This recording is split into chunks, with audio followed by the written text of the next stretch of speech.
Teman-teman, kita punya masalah besar. Kinerja pegawai masih belum optimal. Sementara tuntutan pekerjaan makin kompleks. Kita butuh solusi cepat. Benar Pak, kita harus melihat secara keseluruhan terkait dengan kinerja pegawai yang ada. Untuk peningkatan kompetensi pegawai selama ini, kita memberikan pelatihan secara konvensional, tetapi hasilnya kurang efektif. Kita butuh pendekatan baru. Bagaimana kalau kita kembangkan program pelatihan berbasis digital? Sekarang banyak tools yang bisa dimanfaatkan.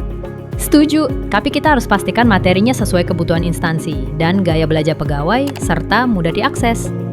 Kalau begitu, kita perlu analisis kinerja dulu untuk tahu di mana masalahnya. Setelah itu, baru tentukan intervensi yang tepat.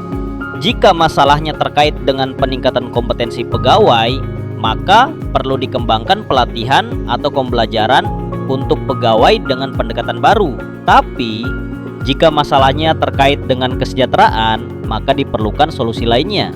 Benar, Rahman. Jika setelah dianalisis ternyata masalahnya adalah kompetensi pegawai, maka bisa diberikan pelatihan dan pendidikan.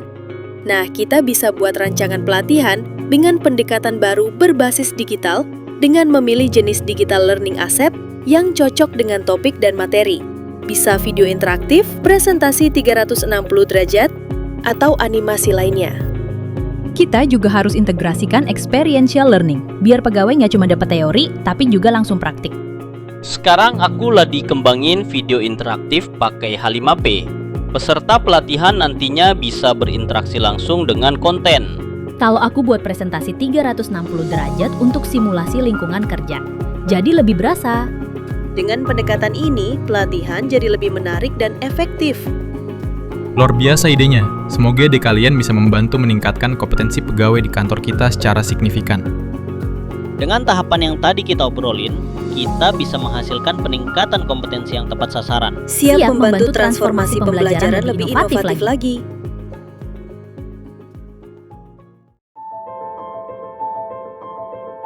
Di tengah perkembangan teknologi dan dinamika organisasi yang terus berubah, kebutuhan akan pembelajaran yang adaptif, relevan, dan berdampak semakin mendesak. Organisasi tak hanya dituntut untuk terus belajar, tapi juga harus cerdas dalam merancang intervensi yang tepat sasaran. Untuk itu, penting bagi kita untuk memahami bagaimana menganalisis kinerja secara tepat, bagaimana merancang pembelajaran berbasis kebutuhan nyata, dan bagaimana mengembangkan learning asset digital yang bukan hanya menarik, tapi juga efektif. Dalam modul ini, kita akan belajar bersama bagaimana melakukan analisis kinerja sebagai dasar merancang intervensi pembelajaran yang tepat. Kita juga akan mengeksplorasi berbagai jenis learning asset digital, mulai dari video interaktif berbasis H5P hingga presentasi 360 derajat yang mampu menghadirkan pengalaman belajar yang imersif. Tak hanya itu, kita juga akan memahami bagaimana pendekatan experiential learning dapat diintegrasikan ke dalam desain pembelajaran, sehingga mampu mendorong perubahan nyata dalam perilaku dan kinerja. Mari kita mulai perjalanan ini dan bangun strategi pembelajaran yang berdampak, berbasis data, berorientasi pada pengalaman, dan didukung oleh teknologi.